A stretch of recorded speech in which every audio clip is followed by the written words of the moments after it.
Hey, what's happening, guys? A little different video today. Upgrade on my 2018 Chevy Silverado, sitting over there with the battery disconnected. I have heated seats. It's a All-Star Edition, but the one option it doesn't have that my wife's Jeep has and that the Durango had and that I love is that little guy right there, the heated steering wheel. So I am going to put a heated steering wheel in. The two things on my truck, if you follow your wiring, your steering column down, you can find the wiring. And what you're going to look for is a pigtail that matches this little guy here. Okay, you're going to look for the female end of that. Just because you have that doesn't mean it'll work, supposedly, but most of the time if you have it, it'll work. So the two things you're going to need, you'll need a heated steering wheel. I think it was like 160 bucks, 180 bucks. It wasn't terrible. Might have been less. They're used for around 110. I actually have a used one with adaptive cruise on it.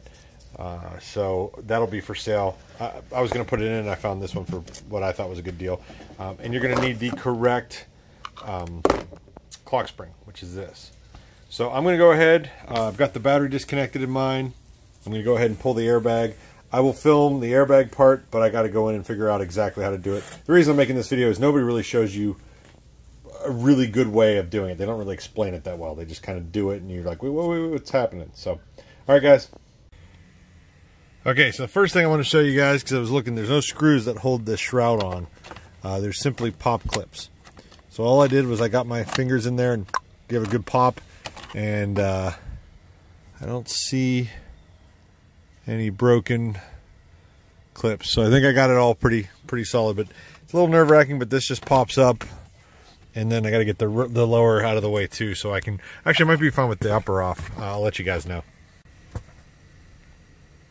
Okay, and so the one video I watched, the guy was able to get it from the back, and I'm thinking what he probably did was took the screwdriver through here and hooked on this spring and pushed it in. You might be able to do that. Now that I see how it works, I think I could probably do that. The way I just did it was the way I found on YouTube, which is in this little indentation here. Where's my thing? Okay, you push this in, it comes through and it pushes on the screen, on the spring. I think that's our last ditch resort, because you do jack up the wheel doing that. I mean, you don't jack up the wheel, but you put holes in that side. So anyway, totally up to you. If you want to, if you pull that thing, it looks like you could get through the back to pop the spring down. So, but that's not how I did it. So anyway, oh geez, don't want that thing. This has been the battery's been unhooked for an hour, so I'm hoping my capacitors are dead by now. All right, guys, I will continue this as I go. Okay, so to get these guys off, you lift up on the orange tab, and then once they're off, they'll pull straight. They don't twist or anything; they pull straight off. Next, you have a 21mm nut that you have to take off. Supposedly, once that's off, my wheel is now disconnected. You should be able to give it a pop, and it'll come off. I'm going to need both hands because I'm going to hit both sides of the wheel for that. I do have it locked and perfectly straight. I'm hoping that's the right orientation to put the other one back on. We'll see. I do need to change the what do you call it? Clock spring. So we'll kind of see how things go here. But that's where we're at right now. I'll update here in a minute. Okay, so kind of whacked myself in the face. It doesn't take too much of a pop to get that off. So now that that's off, we'll stick that over there, put that up for sale for 50 bucks, see if somebody needs a leather steering wheel. I got to figure out the clock spring. Don't think there's a whole lot to this. I'm going to need both hands and both eyes to see this, so I'll get back with you guys. Okay, so here's where we're at. Kind of boogered the old one up, so hopefully the new one's good. You have one connection at the bottom that has to pop out, and that one pops out pretty easy, but then I didn't realize, I was thinking that it was still stuck in there, but really it was just the wire itself, which I boogered up like crazy. All right, to get this guy off, you have to unplug this. You need to snip a zip tie right here. Oops, sorry. Unplug this, snip a zip tie here, and there's a snap ring here. Take the snap ring off and it'll all come out. So I'm kind of learning as I go here. Kind of made a mess of that, but it's still good. We're still cruising along. Now I got to follow this wire and disconnect it way down at the bottom, and I'll show you guys that. Okay, so I pulled my kick panel. It was 2 T15 screws, took 2 seconds to take out, and it gives you so much more access. So, as you can see, there's the wire that goes to my clock spring. Continue to follow it. It's zip tied in here, and it comes down and around and plugs in down here. So I'm going to, oh actually no, it plugs in up there it looks like. So I'm going to go ahead, snip those wire ties, and unplug this thing. Okay, so I jumped a little bit ahead of myself here. The wire, which is this guy, okay, takes the weirdest route ever. You're going to run it down the steering column, obviously. This little guy here will plug in, but I'll show you. But this is going to run down the steering column, up and over top. There's a like a black box that this clicks into, and then the yellow wire comes down underneath and under all the way to this connector here, okay, or not under, but it will point down at this connector. So this connector is the on the body side, that stays pointed upward, okay. It's really silly how they have it, but whatever. So if you're like, how the heck do I get this out of here, I unplugged this. And then, let me see if I can show you. Sorry, I'm getting old. All right, if you look, basically you'll follow the wire down around and up in, I'm not sure how much of that, but how much of that worked. The connector for the clock spring is right here.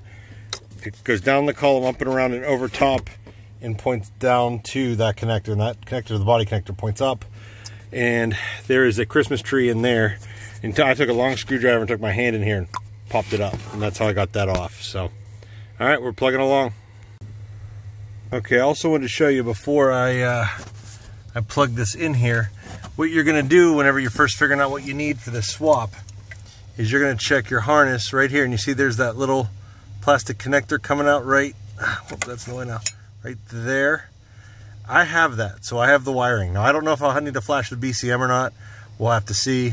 But I had the wiring there. So, and apparently there's a trick you can do to get this to work otherwise. So I had that. It made life a little easier, hopefully. And that is what you want to check for to see if you'll be in the same position. So, okay, so I'm all hooked up. I decided I wasn't going to run this big one all fancy. I literally just ran it down to the connector. And then I'm going to zip tie these up another way. I understand why Chevy did it, because it was neat and clean when there was no dash in it. But for me to do it, it's way more of a pain. My arm doesn't, have 3 or 4 joints in it. So, new clock spring. I don't know why I keep messing up the clock spring and forgetting what it's called. New clock spring is basically in. I got to figure out this. I don't know if I pop it off or not.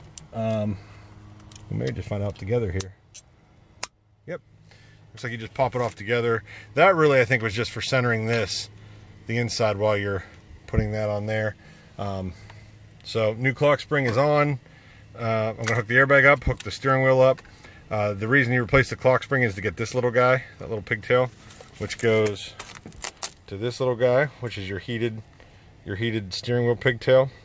Sorry, the lighting is horrible, guys. The sun's out, which is weird for Pittsburgh. Anyway, and fish those through, bolt the wheel on, and then we'll test it out. Okay, so I've got everything hooked up, everything including the airbag hooked up. I don't have the airbag popped in yet, just in case. Batteries connected again. I connected the negative terminal, so if this is goofy, it's going to be a bummer because I'm going to have to let it sit for a while. So, all right, I have power to the car. Let's see if this lights up.